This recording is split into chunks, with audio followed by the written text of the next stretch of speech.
So baie welkom by ons Hemelvaartdiens. Baie welkom. So wat is die Hemelvaartdiens? Dis waar ons as gelowiges, ons kom by mekaar en ons onthou en ons celebrate die feit dat Jesus hemel toe is. Hy sit aan die regterhand van God en hy berei vir ons 'n plek voor. En is goed, ons moet dit celebrate. Ons celebrate klomp ander dae in ons lewe. As ons of iemand in ons familie graad vang, dan celebrate ons dit. Of as iemand 'n huis koop, dan is ons bly saam met hulle. Maar wanneer dit kom by Hemelvaart, dan is ons nors, want ons het ons vakansiedag verloor. Ek was in graad 1 toe dit weggegaan het blykbaar. So. Nee, Hemelvaart gaan nie oor die vakansiedag nie, julle. Gaan oor Jesus. Jesus wat aan die regterhand van God sit en hy berei vir ons 'n plek voor.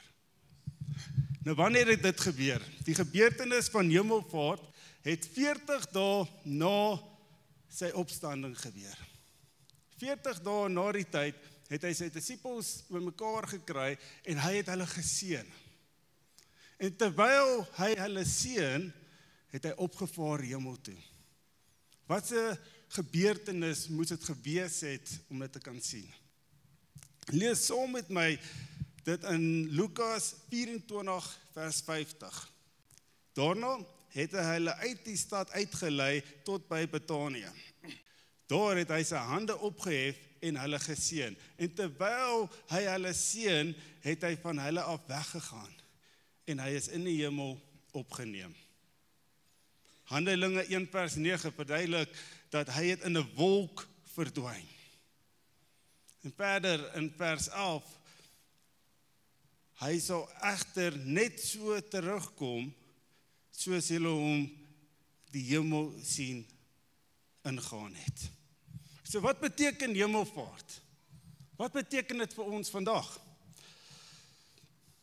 Die betekenis van Hemelvaart is dat dit herinner ons dat die wederkoms van Christus naby is. Jesus kom weer, julle. Angus Bachen het so ding, hy sê altyd, Jesus is not coming back, he's on his way. Jy weet, met daai grove stem van hom. Maar Jesus is op pad. Openbaring 1 vers 7, vanaand lees ons Bybel, julle. Openbaring 1 vers 7, kyk, hy kom met die wolke. Elke oog sal hom sien. Hemelvaart herinner ons dat Jesus kom terug. En hy gaan die kom haal wie hy ken. Nou wie van julle ken vir Jesus? Wie van julle is lief vir Jesus? En my vraag aan jou is, ken Jesus jou?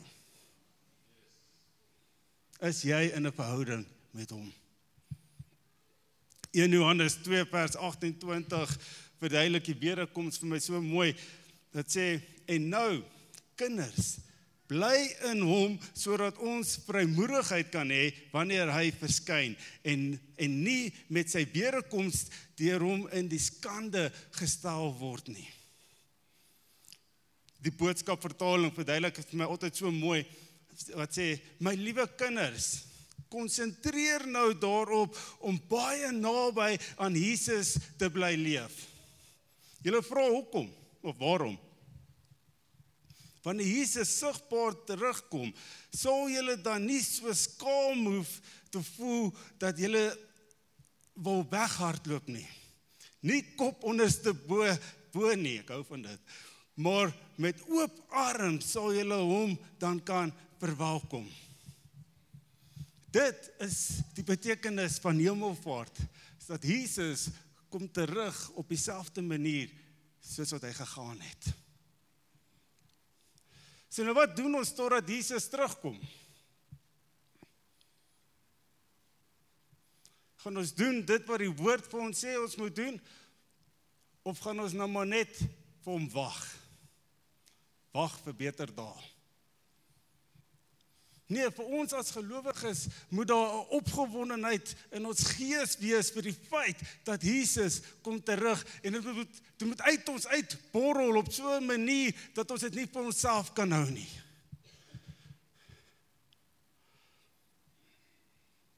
Wie van julle was op by 'n troue waar die bruid laat was?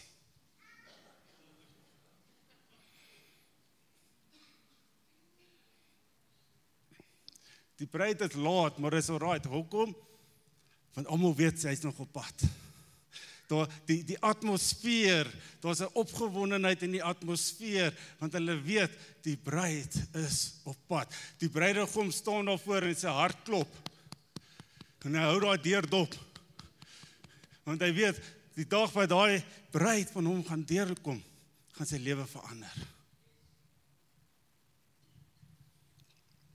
Ons kan nie net staan en wag vir beter dae nie. En die woord spreek dit aan. Handelinge 1:10. Terwyl hy weggaan en hulle nog stip na die hemel kyk, het daar skielik 2 mans in wit klere by hulle gestaan.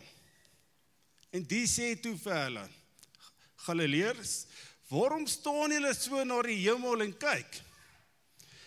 Hierdie Jesus wat van julle af weg na die hemel toe gegaan het, sal net so terugkom soos julle hom na die hemel toe sien opgaan. Waarom staan julle so na die hemel en kyk? Jy sien, die vraag impliseer dat hulle nie net daar moet staan en mooi lyk nie, maar dat hulle self moet voorberei vir die werk wat Jesus vir hulle voorgestel het. Die nuwe agenda. Handelinge 1:8, waar Jesus hulle geroep het om getuies te wees. Matteus 28, om disippels te maak en hulle te doop. En om vir mense te leer om alles te onderhou wat Jesus hulle geleer het. Dit is die agenda. Ons is nie hier op aarde gesit om gered te word en na die hemel te kyk nie. Maar is hier om ons storie te deel met die mense om ons, sodat die naam verheerlik kan word, elke dag. Maar ongelukkig, dan word ons gered, en is hierdie amazing oomblik, en die Here maak ons vry, en al wat ons doen is,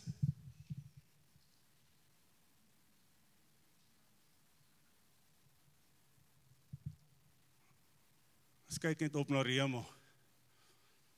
Ja, maar son, wanneer my besigheid op sy eie kan hardloop, dan gaan ek voluit vir u werk. Dan gaan ek mense my storie vertel van hoe Jesus my vrygemaak het van my verslawing. Maar son, wanneer die kinders uit die huis uit is, dan gaan ek tyd hê. Dan gaan ek vir mense my storie vertel van hoe u my genees het.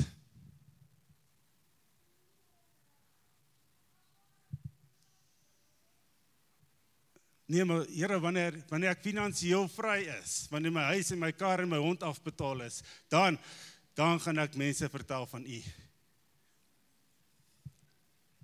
My oë nou heeltemal blind van daai ligte.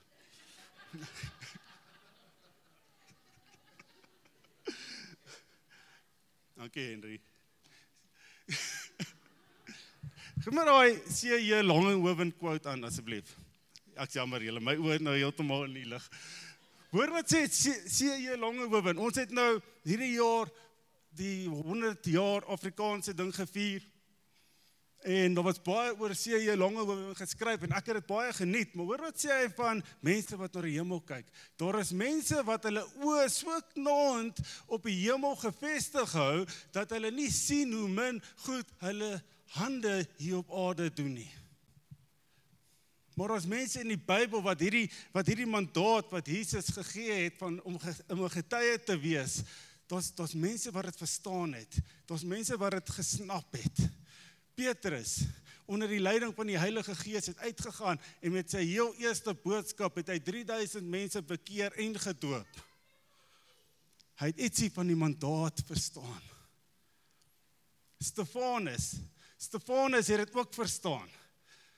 Hy het letterlik tot sy dood toe gepreek. Hulle het hom gestenig, omdat hy gepreek het. Paulus het hierdie mandaat verstaan. Hy was in die tronk ingegooi, weens sy geloof in Jesus, en terwyl hy in die tronk sit hy en hy skryf briewe vir die kerke daar buite, om hulle te bemoedig. Hy het ietsie van daai mandaat verstaan. En nou moet ek 'n slukkie water drink.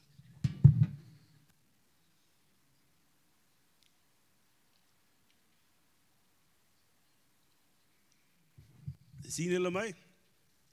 Ek is 'n mens. En reg deur die Bybel lees ons van mense wat daai mandaat uitgeoefen het. En selfs in ons geskiedenis lees ons van mense wat daai mandaat verstaan het en dit uitgeoefen het. Wie van julle ken vir, nou ek sy naam self vergeet, wat is sy naam, Dion?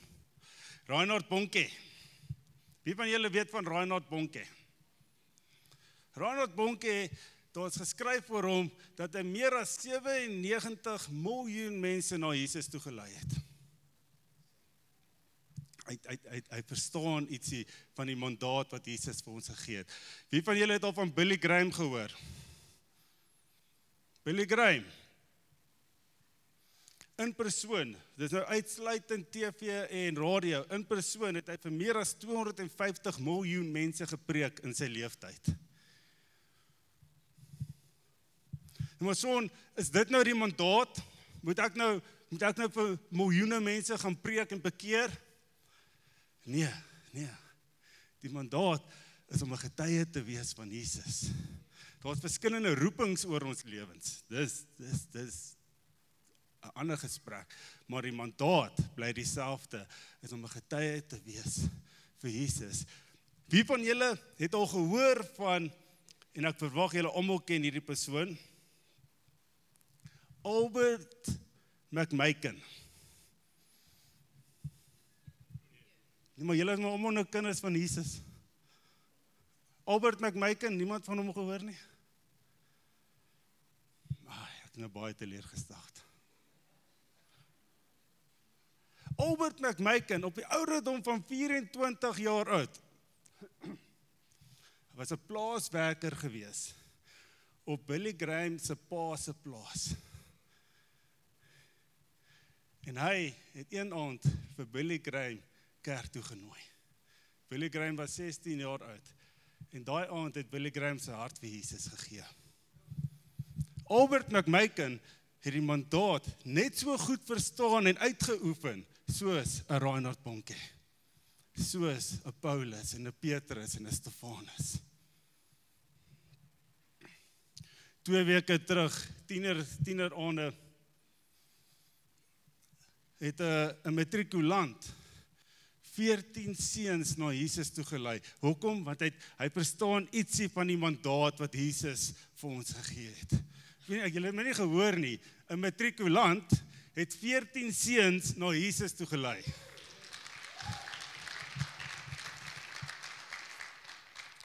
Toe ek in matriek was, my hoogste en my enigste prioriteit was om wiskunde te slaag. En ek het dit gedryf. Alright. Nee, daar's ietsie wat besig is om te gebeur in die jonger generasie, wat hulle hierdie getuienis vir hulle self nie kan hou nie, en hulle gaan uit en hulle vertel vir hulle vriende van dit. Julle, ek beleef dit elke Sondag aand. Daar's ietsie wat besig is om te gebeur, en die hand van die Here is oor dit, en ons kan dit nie doen sonder die leiding van die Heilige Gees nie. En ek sluit af met hierdie storie. In die begin van die jaar, weer eens, ek is net 'n mens. In die begin van die jaar op 'n Vrydagoggend, nou die van julle wat my ken sal weet, Vrydag is grassnydag. Dis wanneer ek tyd het om gras te sny, dis wanneer my buurman nie gaan moun omdat ek gras sny nie, ek sny op Vrydag gras. En Vrydagoggend is ek besig om my kabel uit te gooi en my grassnyer uit te trek en iewes skielik kom daar 'n wit bakkie en hy parkeer op my driveway. Breek af, net daar. En ons straat is so, ons bly in 'n doodloopstraat. So of jy bly daar of jy hoort nie daar nie. En hierdie ou hoort nie daar nie. En dit is net een van daai dae en okay, nou, my hek is oop, nou moet ek hom help, hy voor my hek. En ek vra wat's fout, hy sê nee, sy battery is dood. Ek sê, ekskuus man, ek het nie jumpers nie. Nee, ek het jumpers. Okay. Nou my vrou se kar uit. Groot issue. Julle dit is nie 'n groot issue nie, maar daai dag net my gemoed. Ek trek my kar uit, reverse hom vorentoe, kry hom toe voor die ander kar, jumpstart die kar gaan aan. En die ou maak die bonnet toe, hy sê vir my dankie en ek dink net, don't mention it. My gras sny. En die ou en die persoon ry weg. En op daai oomblik toe hy wegry, praat die Heilige Gees met my en hy sê vir my ek het daai ou na jou toe gestuur sodat hy hom kon gered het vir Jesus.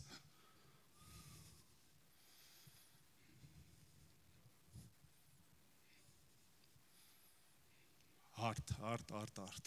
Kan nie vir julle sê hoeveel keer ek vir daai persoon gebid het nie. Ek weet nie waar hy is nie. Ek ken hom van geen kant af nie. Ek het die mandaat op daai oomblik gemis.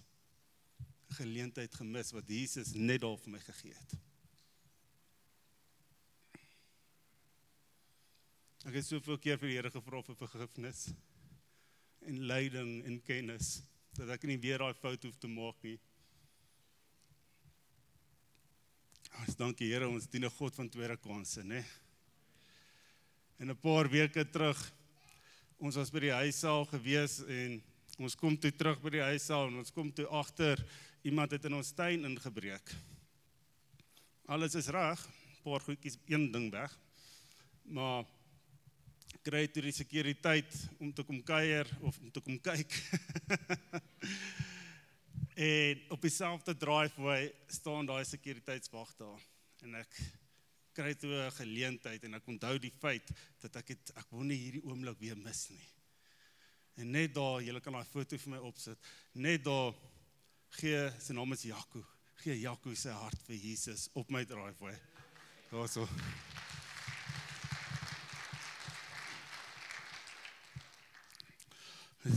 Daar waar ek sy hand skud, ek dink ek het daar vir my boek of 'n Bybel of ietsie gegee, saam met hom te stuur.